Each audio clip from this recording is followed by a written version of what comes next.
Raj Tarun Lavanya case ఇప్పటివరకు కూడా ఒక కొలిక్కి రాలేదు. మొన్న విన్నాం లావణ్య ఆత్మహత్య ప్రయత్నం చేసింది. దాని తర్వాత కొంతమంది అడ్వకేట్స్ అందరూ కూడా కౌన్సిలింగ్ ఇచ్చి తనని కాపాడారని చెప్పేసి. రీసెంట్గా ఒక వార్త వెలుగులోకి వచ్చింది. రాజ్ తరుణ్ కూడా ఆత్మహత్య చేసుకోవడానికి ప్రయత్నించాడని చెప్పేసి. అది ఎంతవరకు వాస్తవం? ఇంతకుముందు ఏంటంటే ఈ భార్యాభర్తలు కావచ్చు, లేకపోతే అమ్మాయి అబ్బాయి రిలేషన్షిప్స్ గొడవలు అనేవి అనాది కాలం నుంచి ఉంది, కొత్తగా ఇప్పుడు వచ్చింది కాదు. కాకపోతే ఇవాళ ఉన్న మీడియా రీత్యా ఏమైందంటే ప్రైవేట్ అనేది లేదు ఎవరికి. పర్సనల్ ఈజ్ పొలిటికల్ అని మామూలుగా ఫెమినిస్టులు అంటుంటారు. కానీ ఇవాళ అది అందరికీ వర్తిస్తుంది. ఎవరికి ప్రైవసీ అనేది పోయింది అనమాట. సో మనల్ని ఎవరో ఒకరు అబ్జర్వ్ చేస్తుంటారు. మనం పబ్లిక్లో ఉన్నట్టే బిహేవ్ చేయాలి తప్ప మనకేదో ప్రైవసీ ఉంది, మనం మన ఫోన్లో చూసుకుంటున్నాం కదా అనుకుంటే కుదరదు. సెల్ ఫోన్ ఉందంటేనే నీకు ప్రైవసీ లేదు. నువ్వు బయటకు వస్తే నీ కెమెరాలు ఉంటాయి. కాబట్టి ఎవరితోనో మాట్లాడుతుంటే అవతల ఒకటి రికార్డ్ చేస్తున్నాడేమో తెలియదు. కాబట్టి ఎక్కడా ఇప్పుడు ప్రైవసీ అనేది లేదు. ఆ విషయం మరొకసారి ఇక్కడ రాజ్ తరుణ్కి ప్రూవ్ అయింది. మామూలుగా అయితే హీరోలు రాజ్ తరుణ్ కావచ్చు, ఇంకెవరైనా, ఇవాళ హీరోలే అక్కర్లేదు, ఎవరైనా ఎనీ కొంత హ్యాండ్సమ్గా ఉండి కొంత డబ్బున్న అబ్బాయిలు మల్టిపుల్ రిలేషన్షిప్స్ అబ్బాయిలు పెట్టుకుంటున్నారు. అలాగే ఒక మాదిరి అందం ఉన్న అమ్మాయి కనీసం మల్టిపుల్ 4, 5 ముందు ముగ్గురు అఫైర్లు అనేవి వెరీ వెరీ కామన్. ఇవాళ అబ్బాయిలకి అమ్మాయిలకి అఫైర్లు అనేవి చాలా కామన్.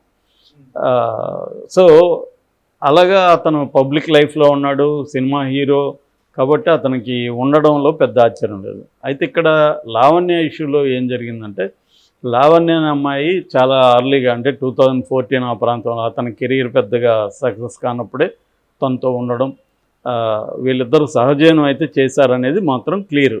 అయితే పెళ్లి జరిగిందా లేదనేది క్లియర్గా లేదు. ఎందుకంటే పెళ్లి జరిగినట్టుగా ఆధారాలు ఏమన్నా ఉంటే అది లీగల్గా కోర్టులో తేలుతుంది. సహజీవనం చేసినా కూడా పెళ్లితో ఈక్వలెంట్ అనేది సుప్రీంకోర్టు చెప్పాయి. సో ఫామ్ ఇక్కడ ఇంపార్టెంట్ కాదు, పెళ్ళి కాదు. వీళ్ళిద్దరూ అయితే కలిసి కొంతకాలం ఉన్నారు. ఉన్న తర్వాత మనకి అర్థమైంది ఏంటంటే ఏదో మొత్తానికి ఇద్దరి మధ్య ఇబ్బందులు వచ్చి అతను బ్రేకప్ చెప్పాడు. ఈ అమ్మాయి బ్రేకప్ చెప్పలేదు. ఈ అమ్మాయికి అతనికి కావాలి, కానీ అతనికి ఈ అమ్మాయి అవసరం లేదు. కారణాలు ఏవనేది పక్కన పెడదాం, అవసరం లేదు. బ్రేకప్ చెప్పాడు. బ్రేకప్ చెప్పినప్పుడు అతనికి వేరే అమ్మాయిలతో అఫైర్లు ఉండొచ్చు, అది వాళ్ళ ఇష్టం. అతను 10 మందితో పెట్టుకుంటే ఆ 10 మంది అమ్మాయిలు ఇష్టం తప్ప మనకేం సంబంధం లేదు, వేరే వాళ్ళకి ఏం సంబంధం లేదు. అది అతని ఇష్టం. వాళ్ళు కాన్సెంటింగ్ అడల్ట్స్ అనే వాళ్ళ మధ్య సెక్స్ అనేది నేరం కాదని సుప్రీంకోర్టు అనేకసార్లు చెప్పింది. అంటే ఇద్దరు అడల్ట్స్గా ఉన్నప్పుడు ఒక అమ్మాయి కావచ్చు, అబ్బాయి కావచ్చు, అమ్మాయి కావచ్చు, అంటే సేమ్ జెండర్ కావచ్చు, హెటరో కావచ్చు, ఎలాగైనా. సో ఇద్దరు వ్యక్తుల మధ్య కాన్సెంటింగ్ అడల్ట్స్ అని అందుకన్నారు, మగ ఆడని కూడా అనలేదు. కాన్సెంటింగ్ అడల్ట్స్ మధ్య ఈ లైంగిక సంబంధం అనేది నేరం కాదు. సో అలాగా అమ్మాయి ఇప్పుడు ఈ అమ్మాయి ఏంటంటే లీగల్గా ఫైట్ చేయాలి. మామూలుగా అయితే ఆ అమ్మాయికి న్యాయం ఎప్పుడు జరుగుతుంది? లీగల్గా ఆ అమ్మాయి ఫైట్ చేస్తే ఆ అమ్మాయికి న్యాయమో లేదా అమ్మాయి కోరుకున్నదో జరుగుతుంది.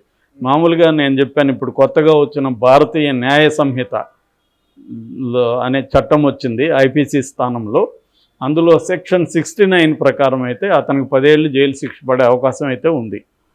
ఎందుకంటే దాని మీద పెట్టారు కూడా ఆల్రెడీ కేసుని. ఎందుకు ఉందంటే ఒక అబ్బాయి ఫాల్స్ ప్రామిసెస్తో అమ్మాయితో అఫైర్ పెట్టుకొని సెక్సువల్ రిలేషన్స్ పెట్టుకొని తర్వాత బ్రేకప్గా అని చెప్తే ఈ అమ్మాయి కానీ కేసు పెడితే అతనికి 10 ఏళ్ళ వరకు జైలు శిక్ష పడుతుంది. ఎవరికైనా, రాజ్ తరుణ్కి కానీ ఇంకెవరికైనా. ఆ రకంగా ఈ అమ్మాయి కానీ ప్రూవ్ చేయగలిగితే ఇతను ఫాల్స్ ప్రామిసెస్ ఇచ్చాడు, నాకు పెళ్లి చేసుకుంటానని చెప్పాడు కానీ నన్ను పెళ్లి చేసుకోలేదు అని కానీ చెప్తే, అది ప్రూవ్ చేయగలిగితే కోర్టులో రాజ్ తరుణ్కి 10 ఏళ్ళు జైలు శిక్ష పడే 10 ఏళ్ళు అంటే అది హైయెస్ట్. 10 ఏళ్ళు పడుతుందని కాదు, అది జడ్జిని బట్టి ఉంటుంది. ఏదేమైనా 10 ఏళ్ళ వరకు జైలు శిక్ష వేయచ్చు ఎవరైనా అనుకుంటే జడ్జెస్. ఆ చట్టంలో ఉంది, అది ఫైన్ కూడా పడుతుంది. ఇది మొన్న చెప్పాను నేను, ఇది చాలా దారుణమైన చట్టం. ముఖ్యంగా అబ్బాయిల పాలిట ఇది నరకం చూపిస్తుంది అబ్బాయిలకి ఇది. మరి ఆ రకంగా అయితే ఈ అమ్మాయికి ఇది. ఇక్కడ న్యాయం అనేది మనం మాట్లాడలేము. ఎందుకంటే ఇప్పుడు బలవంతంగా నాకు నీతో ఇంట్రెస్ట్ లేదన్నప్పుడు బలవంతంగా ఎలా కాపురం చేస్తారు ఎవరైనా? అతనికి ఈ అమ్మాయి పట్ల ఇంట్రెస్ట్ లేదు. ఇంట్రెస్ట్ లేనప్పుడు విడాకులు అడిగాడు. విడాకులు అడిగినప్పుడు ఈ అమ్మాయి నాతో నువ్వు బలవంతంగా కాపురం చేయని కొట్లాడితే ఏం లాభం? అది ఈ అమ్మాయికి కూడా ఏమీ ఉపయోగం లేదు కదా.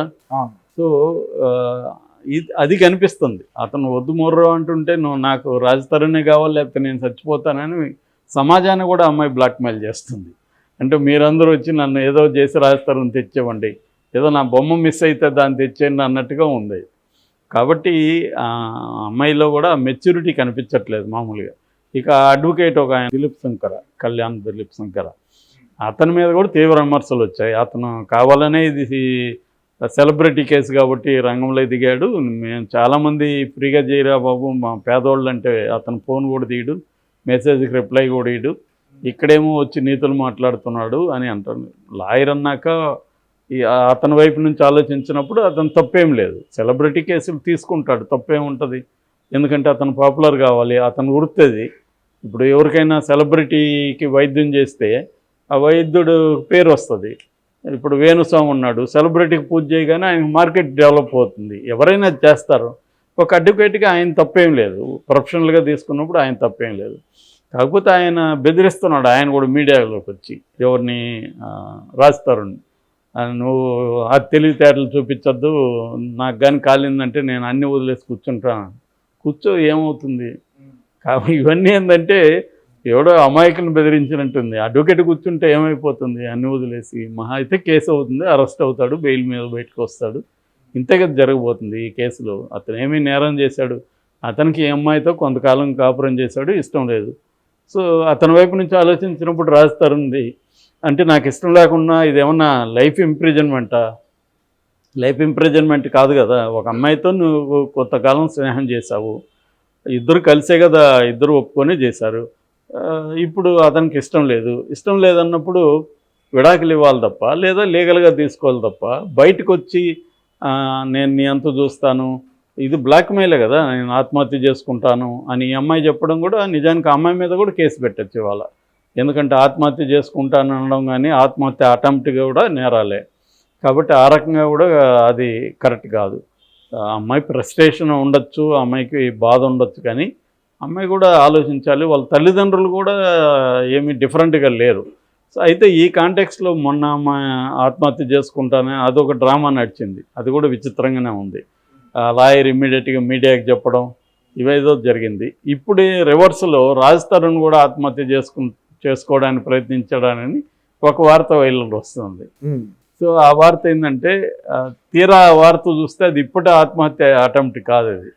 అంటే ఇప్పుడు ఎలాగుంటుందంటే ఒక న్యూస్ బయటకు వస్తే దాని చుట్టూ రకరకాల కల్పనలు, గాసిపులు, రూమర్లు బయటకు వచ్చేస్తాయి. ఏది రూమరు ఏది వాస్తవం అనేది తెలుసుకునేది కూడా చాలా కష్టం మనకి. అందువల్ల మనం తెలుసుకోకుండా దాన్ని వ్యాఖ్యానించలేం. కానీ ఈ వార్తలో ఏం జరిగిందనేది చూస్తే రాజతరుణ్ కరోనా టైంలో ఆత్మహత్య చేసుకోవాలనుకున్నాడంట, లాక్డౌన్ పీరియడ్లో. ఎందుకంటే అతను ఒంటరిగా ఉన్నాడంట, వాళ్ళ బంధువులంతా వాళ్ళ అమ్మ నాన్న వాళ్ళందరూ గోవాలో ఇరుక్కున్నారు లాక్డౌన్ టైంలో.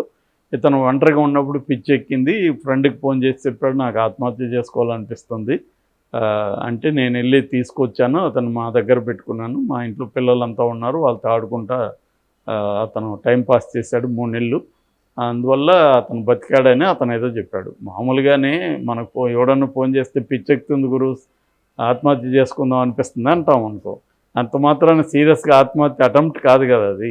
కరోనా టైంలో అందరికీ అలాగా చాలామందికి పిచ్చెక్కింది, ఎవరిని కలవకూడదు, ఇళ్ళల్లో ఉండాలి. అలాగే ఒంటరిగా ఉండే వాళ్ళకి చాలామందికి అది హారిబుల్గా ఉంటుంది. ముఖ్యంగా ఫ్రెండ్స్తో రెగ్యులర్ కలిసే వాళ్ళకి ఒక్కసారిగా ఒంటరిగా ఉండిపోవాలి అంటే అది నిజంగానే పిచ్చెక్కే అంశం. అలాగే ఏమన్నా చెప్పుండొచ్చు తప్ప అతను ఏదో నిజంగా ఆత్మహత్య అటెంప్ట్ అనేది కాదు. రాజతరుణ్ కూడా దీన్ని గట్టిగా ఎదుర్కోవడానికి అతను ట్రై చేస్తున్నాడు.